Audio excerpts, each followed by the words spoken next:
कार्यक्रम में जिस तरीके से जन सैलाब देखने को मिल रहा है और जो उत्साह है लोगों के बीच में, ये अपने में दर्शाता है कि एक तरफा लड़ाई है। न सिर्फ बेगूसराय लोकसभा बल्कि देश बिहार के 40 सीट पर अगर आप जाइएगा तो एनडीए के प्रत्याशियों की भारी मतों से जीत हो रही है, इसमें कहीं कोई संदेह नहीं है। ये विश्वास, ये वादा आप लोग को दिला कर जाना चाहता हूँ कि जब तक चिराग पासवान जिंदा है, ना संविधान पर कोई खतरा है, ना आरक्षण पर कोई खतरा है। ये वादा आप लोगों से करके जाता हूँ। अंत में साथियों, बस यही आग्रह करूंगा कि आप सब चुनाव के दिन, मतदान के दिन एक एक व्यक्ति गांव में कोई छूटना नहीं चाहिए।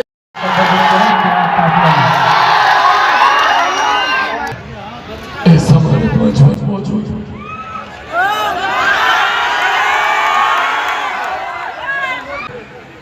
भारतीय जनता पार्टी, हिंदुस्तानी अवाम मोर्चा, राष्ट्रीय लोक मोर्चा के तमाम वरिष्ठ पदाधिकारी साथी मौजूद, यहाँ पर हमारे गठबंधन के तमाम कार्यकर्ता साथी, प्रेस मीडिया के तमाम पत्रकार साथी, आदरणीय बुजुर्गों, माताओं, बहनों, मेरे तमाम नौजवानों और सबसे साथियों, गला थोड़ा बैठा हुआ है।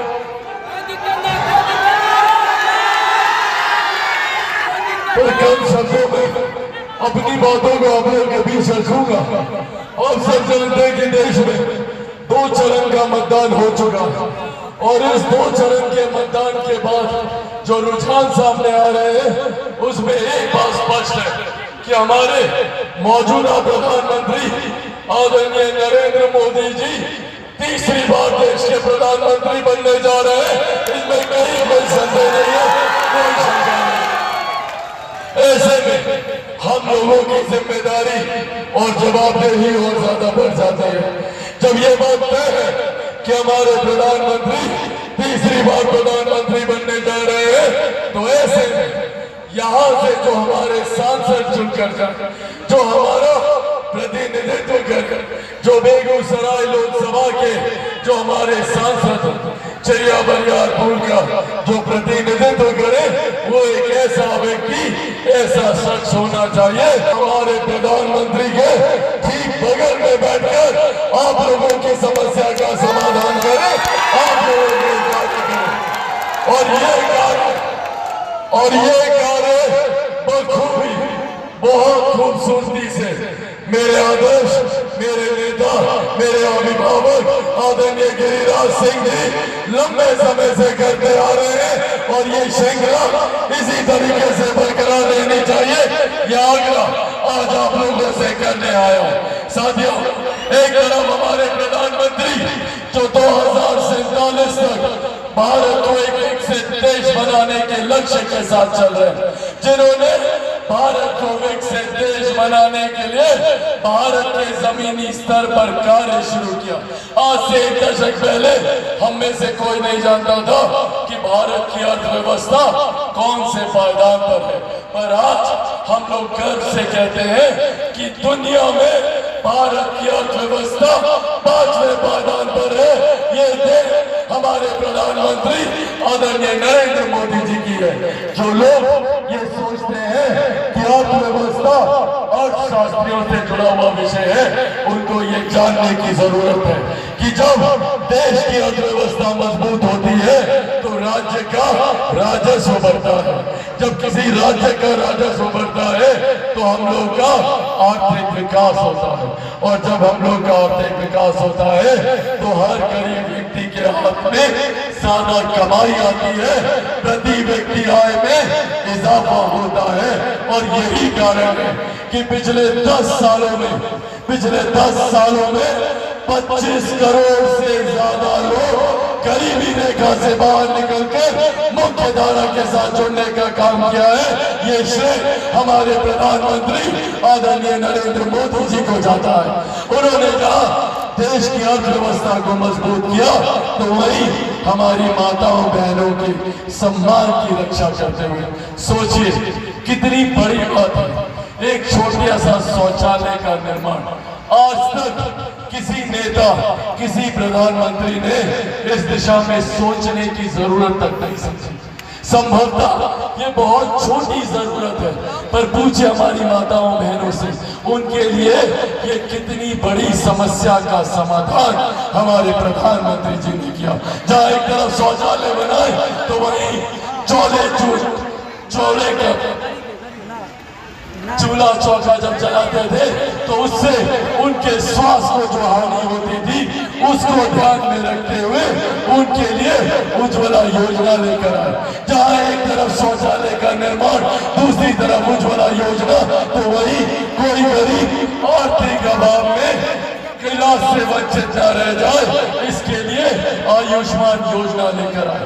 आज देश के किसी भी कोने में कोई भी गरीब व्यक्ति जाएगा और वो अपना 5 लाख रुपए तक का इलाज मुफ्त में करा सकता है। ये सोच, ये देश हमारे प्रधानमंत्री आदरणीय नरेंद्र मोदी जी की। साथियों, दुनिया की सबसे बड़ी गरीब कल्याण दुनिया की सबसे बड़ी गरीब कल्याण की योजना, जिसका श्रेय मेरे नेता, मेरे पिता आदरणीय रामविलास पासवान जी को भी जाता है। आज हम लोग को गर्व होता है कि दुनिया की सबसे बड़ी योजना प्रधानमंत्री गरीब जन कल्याण योजना, जिसके तहत आज भी देश में 81 करोड़ लोगों को मुफ्त में राशन दिया जा रहा है। ये सोच हमारे प्रधानमंत्री जी की। साथियों, ये वो कार्य है जो धीरे धीरे आप लोगों को मुख्य धारा के साथ जोड़ने का काम करते हैं। 2047 में जब देश विकसित देश बनेगा तो बिहार का भी हर एक गांव एक विकसित गांव बनेगा। पर साथियों, ऐसे में हमें उन लोगों से भी सावधान रहने की जरूरत है जो हम लोगों के बीच झूठे वादे, जो झूठे सपने दिखाकर हम लोगों के बीच आने का काम करते हैं। लंबे समय तक केंद्र में इन लोगों को कांग्रेस की सरकार को मौका मिला, राजद को बिहार में 15 साल तक मौका मिला। आज तक इन्होंने किसी के विकास के लिए एक कार्य करना जरूरी नहीं समझा, ना महिलाओं के लिए, ना युवाओं के लिए, ना बुजुर्गों के लिए। हकीकत है कि इनके कार्यकाल में सबसे ज्यादा देश में कहीं पलायन हुआ तो वो बिहार में हुआ। बिहार का वो 90 का दशक याद कीजिए, जब दाताओं बहनों को सरेआम बेइज्जत किया जाता था, जिसकी वजह से हर सभ्य समाज का व्यक्ति बिहार छोड़कर पलायन कर दूसरे राज्य चला गया। ये वो जमाना था जब ये लोग अपनी लाठी में तेल पिलाने का काम करते थे और वही लाठी हम लोगों पर चलाने का काम करते थे, डराने की, धमकाने की राजनीति का इस्तेमाल करते थे। साथियों, आज ये लोग फिर आ रहे हैं गठबंधन बनाकर, पर याद रखिएगा, कहीं गलती से ये लोग आ गए तो ये लोग आप लोगों से उज्ज्वला छीनने का काम करेंगे। आज आयुष्मान का जो लाभ आप लोगों को मिल रहा है, आयुष्मान का लाभ छीनने का काम करेंगे। जितने लोगों को मुफ्त में अनाज मिल रहा है ना, आप आकर बताइए किस किस को ये अनाज छीनने का आप लोगों की संपत्ति तक। आप लोग सुन रहे होंगे आजकल इनहेरिटेंस टैक्स पे चर्चा हो रही है। क्या है ये टैक्स? ये टैक्स आप लोगों की संपत्ति पर कांग्रेस, राजद और इनके तमाम घटक दल लगाने का प्रयास कर रहे हैं। वो गरीब किसान जिसने छोटी जमीन जिसकी हो, या कोई मजदूर जिसकी अपनी छोटी संपत्ति हो, या चाची आप लोग का जितना जेवर गहना जो भी आप लोग जोड़ के रखे हो, उसका 55% हिस्सा कांग्रेस और राजद की सरकार हड़पने का काम कर रही है। उसके लिए सुनियोजित तरीके से ये लोग काम करने का काम कर रहे हैं। इसीलिए साथियों, आज ये आग्रह करने आप लोगों के बीच आया हूं। हम लोगों को समझने की जरूरत है कि कौन हम लोगों के विकास के लिए काम कर रहा है और कौन सिर्फ अपने परिवार के विकास के लिए काम कर रहा है। कौन लोग हमसे जमीन लूटकर अपनी संपत्ति बढ़ाने का काम कर रहे हैं और दूसरी तरफ प्रधानमंत्री हैं जो कि देश के साधन संसाधन गरीबों को बांटने का काम कर रहे हैं। ये फर्क है इन दोनों धाराओं में। इसीलिए साथियों, आज आप लोगों से आग्रह करूंगा, ये लोग आते हैं डर दिखाते हैं और डराकर वोट हासिल करने का काम करते हैं, कभी संविधान के नाम पर तो कभी लोकतंत्र के नाम पर। ये वही लोग हैं जो आज लोकतंत्र की हत्या की बात कर रहे हैं, जबकि हकीकत है कि सन 75 में आपातकाल लगाकर इन लोगों ने लोकतंत्र की हत्या करने का काम किया। आज वो लोग हम लोग के बीच लोकतंत्र और संविधान की चिंता लेकर आ रहे हैं। साथियों, ये विश्वास, ये वादा आप लोग को दिलाकर जाना चाहता हूँ कि जब तक चिराग पासवान जिंदा है, ना संविधान पर कोई खतरा है, ना आरक्षण पर कोई खतरा है। आप लोगों से करके जाता हूं।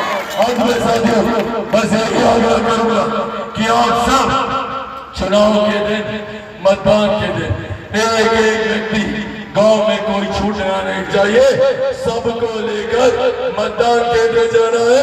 और कितने नंबर पर बटन दबाइएगा? कितना? सबको पता है? सब लोग दिखाइए एक नंबर।